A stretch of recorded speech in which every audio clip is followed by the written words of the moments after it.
Ah, yes. Fallout New California. Truly one of the largest mods ever created for Fallout New Vegas. It essentially acts as a prologue to the main events of the main game. In this mod, you start out in a vault, but soon find yourself embroiled in the power struggle between the factions of New California. In this, you decide the fate of these factions and several different endings. The question I have today is, can you beat Fallout New California as an alcoholic? The basis of this run will be a mod called Cam, which adds a multitude of new drugs and alcohol to the game, which have new effects to the character's stats and things like vision. The rule for this run is I must remain constantly drunk under the effects of alcohol with blurry vision. However, I'm free to use whatever means necessary to beat the game. I just have to remain drunk while doing it. We start the game and we're immediately assaulted by an ad for Vault-X Vault 18. The vault, which we will be conveniently staying at for approximately 3 minutes of this playthrough. And of course, you know it wouldn't be a Fallout game if it didn't have the Enclave involved somehow. In this case, we are dealing with the Discount Enclave, as I lovingly call them. War. War never changes. Makes a strong man weak and a poor man rich. The difference is decided by character. Yeah, so I know, Coach, you're trying to pep us up for a football game, but why are you talking about nuclear war and communists when we're just trying to, win a football game? I mean, am I the only one who's seeing a bit of foreshadowing or something? I don't know. None of them have any idea what kind of character it takes to bring the greatest nation on Earth back to glory. But down here, in Vault 18, you're gonna learn everything you need to know about winning that war. Right here, right now, on Coach, this battlefield. Are we still playing football? You are the last of America's finest men and women. You're the A-list. The rest of those idiots are a thing of the past. Now is your time. You'll get out there and show that you have the character it takes to bring America back to glory. Can I get a hurrah? Damn right! Now move out! After being taught the true meaning of character from our totally not Enclave agent Coach, I decided to choose the path of the warrior since I was not planning on doing much work with science or intelligence for that matter. This was going to be a brute force playthrough where I relied on nothing but my guns and stim packs to carry me through the day. I, of course, try to go for the best character appearance of an alcoholic and name my character Joe just because it was the thing that came off the top of my head, and I figured, there's plenty of alcoholics named Joe. My special stats were, of course, built around the idea of an alcoholic, i.e., I had low perception, low intelligence, but I had high luck, a little bit in charisma, a little bit in strength, and a higher endurance. I, of course, put a 1 point into agility to help with guns, but that was pretty much it. For traits, I simply opt for the trait named Alcoholic, which is added by a mod. And I primarily spec into speech and guns for my skill. I'm able to start my downward spiral of alcohol abuse by raiding the 2 saves in Coach Bragg's office. Maggot, you want to prove yourself to me, you can just go talk to Chevy. Now get out of here. Quit wasting my time, Maggot. Fine, screw you too.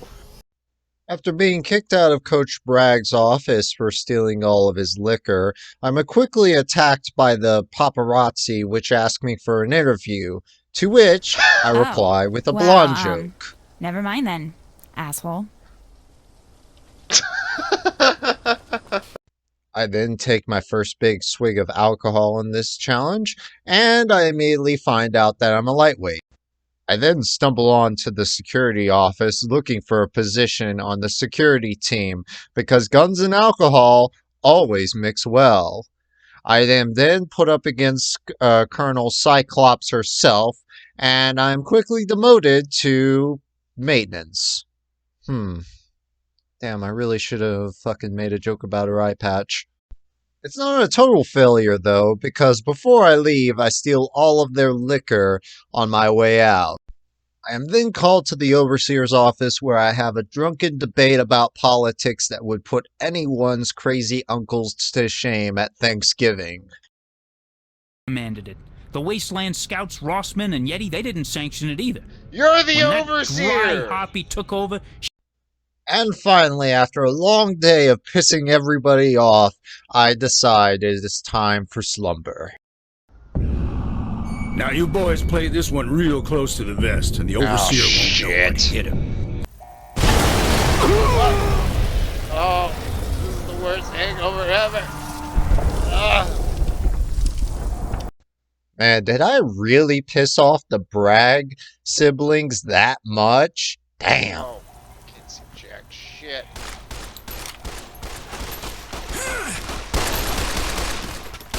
Stop resisting. Shit. This is also the part where I realized that I'm playing on very hard and it was going to take a lot of bullets to kill most foes. Following my first kill, I talk to Officer What's-His-Face and then get into a drunken knife fight with the Discount Enclave member on my way out to the atrium. I die after bringing track shoes to a gunfight, and then make my way to the upper apartments to find the survivors that are holding up against the Discount Enclave.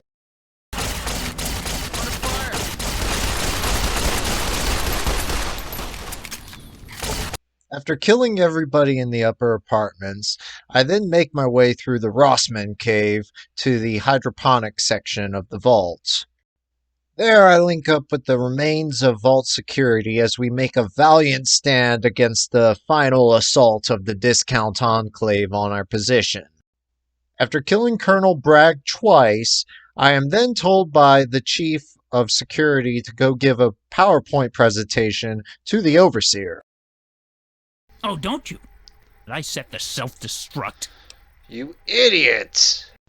Long story short, my PowerPoint presentation was so terrible that the Overseer set the self-destruct sequence.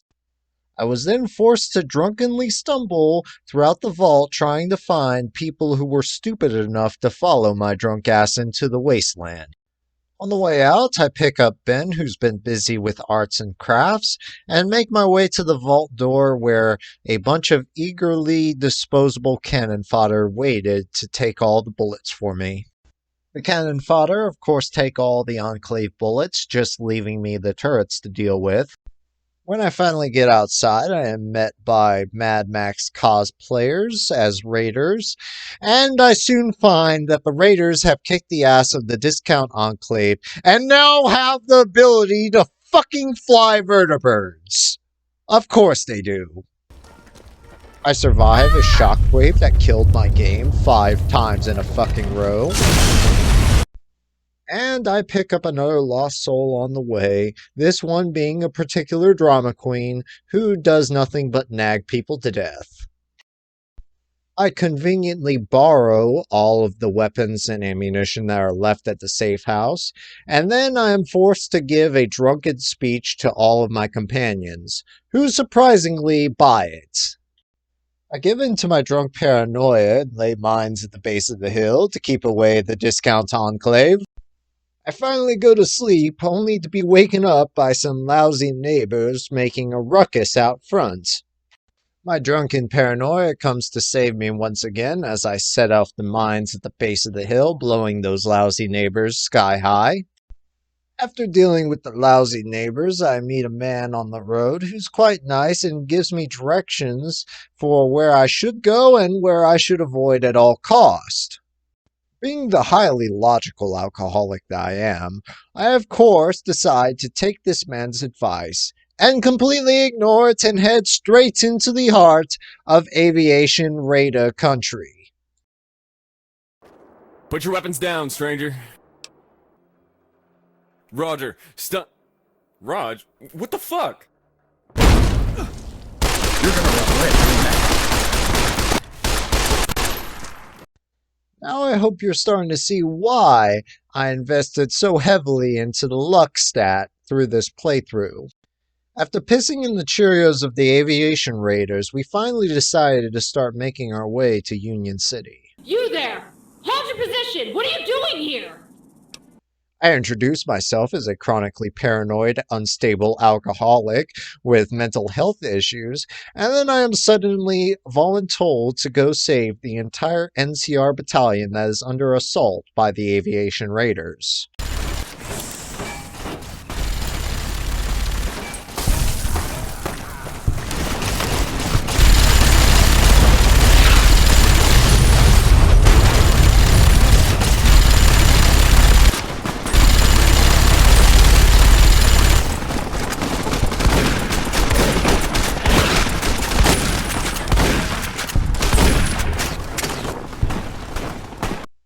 It takes a few tries, but I eventually kill Nos after not getting knocked over by his stupid gun that throws you into a ragdoll effect. I then report back to Captain Jameson and we finally make our way back to Union City. I talk with the general, and our conversation about favorite alcoholic beverages is rudely interrupted when the aviation raiders strike again. For what they may have had in skills in aviation, they lacked in battle tactics, as they then proceeded to do a full-on frontal assault upon Union City without being supported by any aircraft or artillery. After mag dumping into any blurry figure that even remotely moved in my sightline, I was able to mop up the rest of the raiders and report back to General Silverman. Union City is now without power and water, and because the NCR can't do anything themselves, I am now tasked with doing all of it. On my way out, Fat Tony here gives me a lump sum of cash and tells me not to kill every warlord I see, which is saddening, but I take it. And now I'm off to the power station to try my hand at being the world's greatest drunk electrician.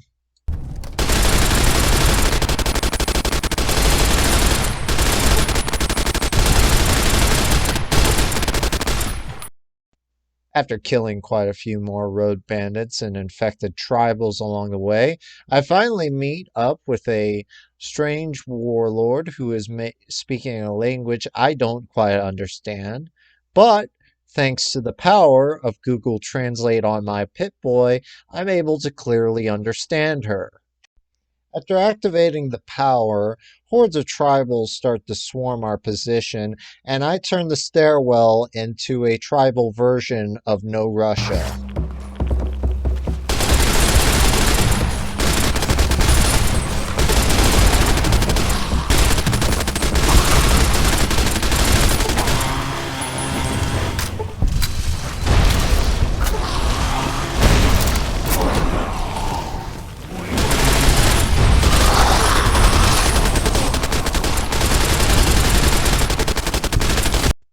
And this, ladies and gentlemen, is why we don't bring sticks and stones to a machine gun fight.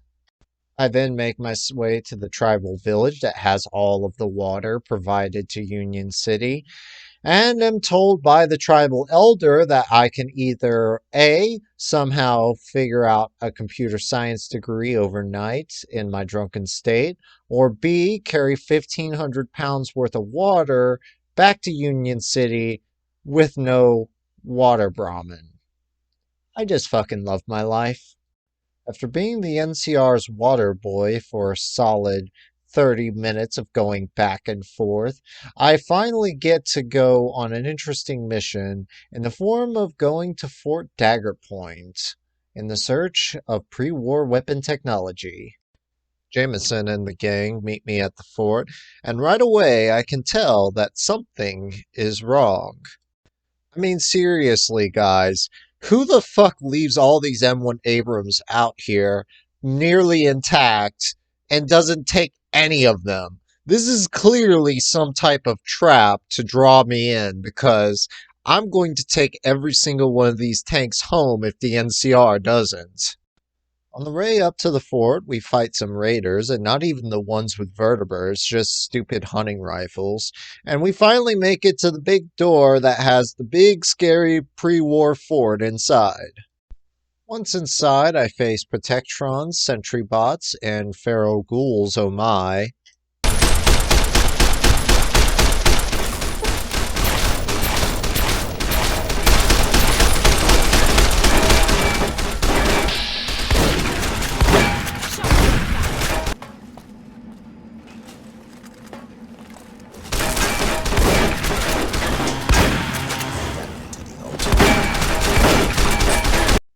After I don't even know how many boos, bullets, and deaths, I finally get through the tunnel.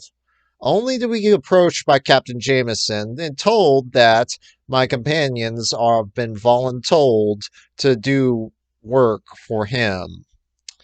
Not having any skills whatsoever in special, I go along with it and trek alone into the fission of sorrow.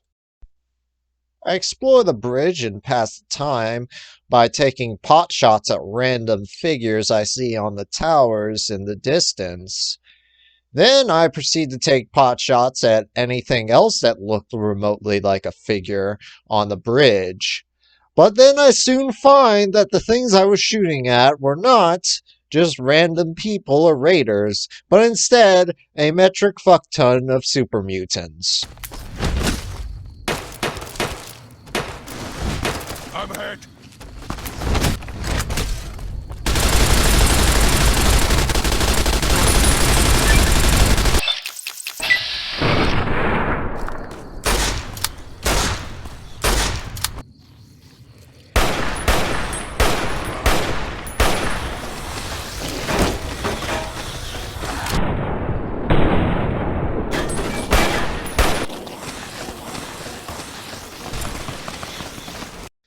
I'm not one to usually run from problems, but I offered an all-you-can-eat buffet of lead and hatred, and quite frankly, they ran me out of fucking business because I was out of bullets, drugs, and alcohol as I ran the hell out of that fortress.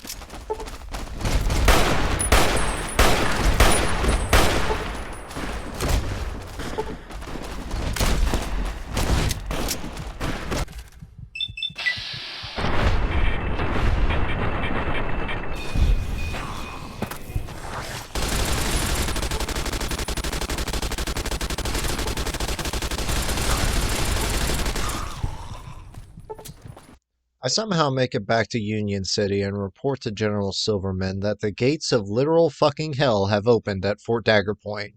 He then yells at me and blames it like it's my fucking fault, and then sends me on a mission to go kill L's dragon because apparently the mutants are only a minor problem.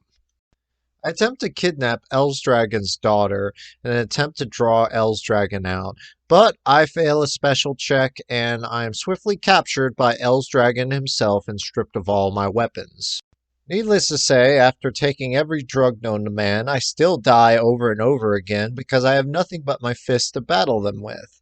Except, I soon find out after death probably 20, that there's a small bunker in the corner of the room that the NPCs can't get to, and it has the footlocker with all my stuff in it.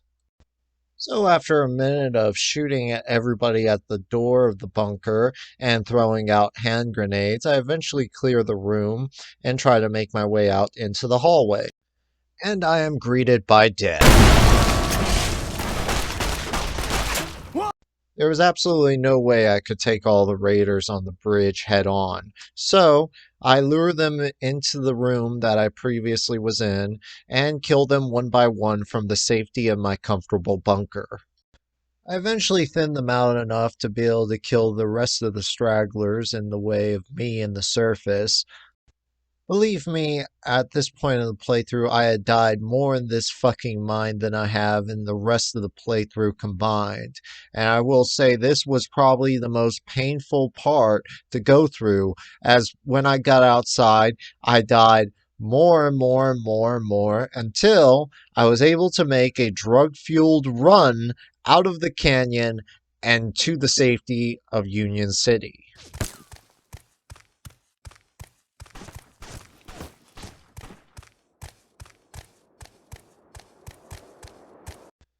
After I manage to make it back to Union City, I see Fat Tony is trying to extort the NCR for more protection money, so I go around and kill him and all of his men. General Silverman thanks me once again, and instead of giving me a commendation for literally saving his ass every part of this playthrough, he instead tells me another thing I have to do and save the NCR from their own destruction from. And they wonder why I'm an alcoholic. I gather what remaining allies I have left, and then pile into the vertibird for the final assault on Fort Dagger Point. Upon landing at Fort Dagger Point, I'm greeted with an army of fucking super mutants that can take a shotgun to the face and just shrug it off like a gnat bite, so I instead rely on the heavy amount of companions and NCR troopers around me to whittle down the foes as I make my way ever closer to the fort. Upon entering the fort, I had the shit scared out of me by the two anti-aircraft gun turrets that are sitting to the right and left of the entrance. As I get deeper into the fort, the ghost of Colonel Bragg comes over the intercom to taunt me as I get closer and closer to the super mutant father. So, you've come back for one last tryout, eh, star player? You want to come and beat me, you'd better hurry your ass up. I've got a special serum ready to be delivered to the fort's air circulation system that will wipe out all mutants that come in contact with the mist.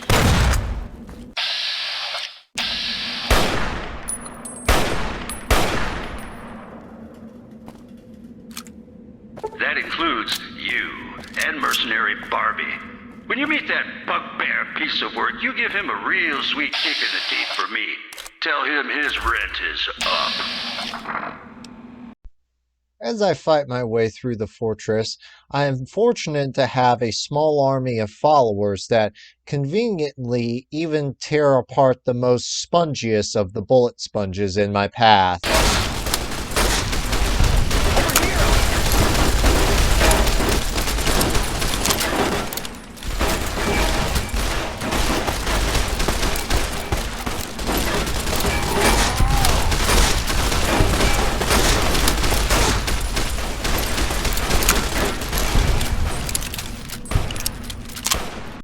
We finally make it to the bridge, but I soon find out that the NCR might just be worse pilots than the aviation raiders, as I observe multiple of their vertibirds get shot down upon attempted landing.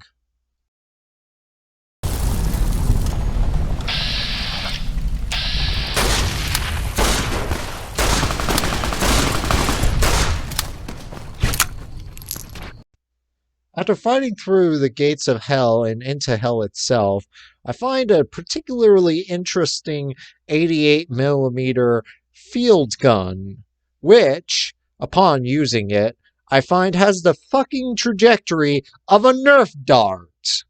Oh well, I then proceed to kill the rest of the things with a missile launcher and a minigun, which always seem to be reliable fallback options.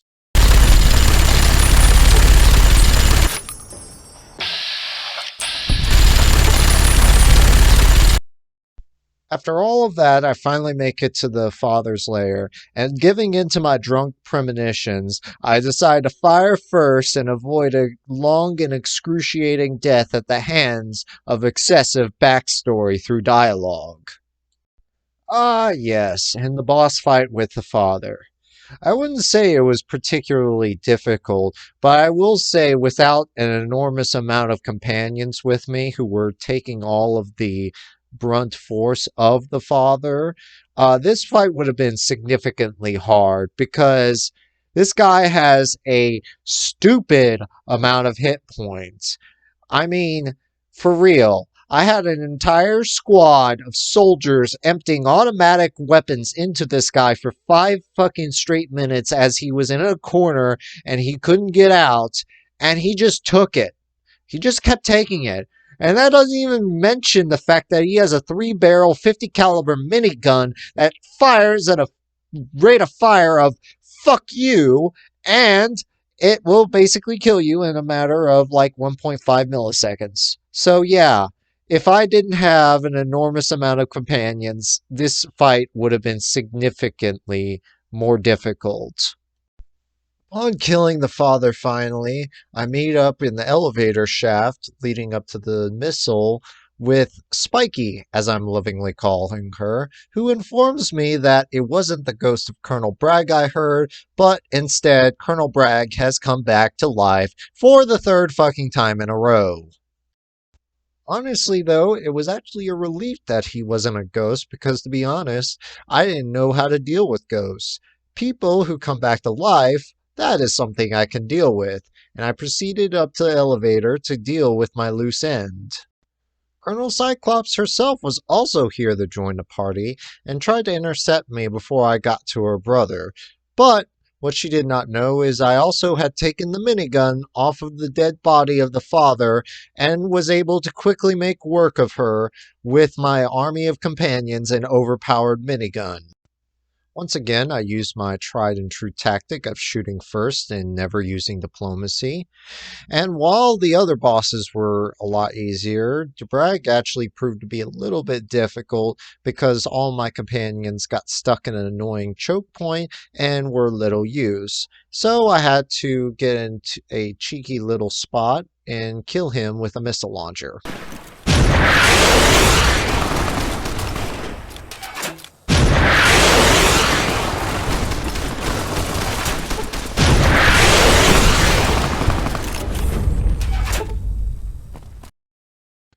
After killing Colonel Bragg, his sister comes back to try and avenge him, but fails miserably. I throw both of their bodies into the missile silo, and then I activate the controlled test burn to atomize them so they aren't coming back to life and annoying the shit out of me with more character speeches.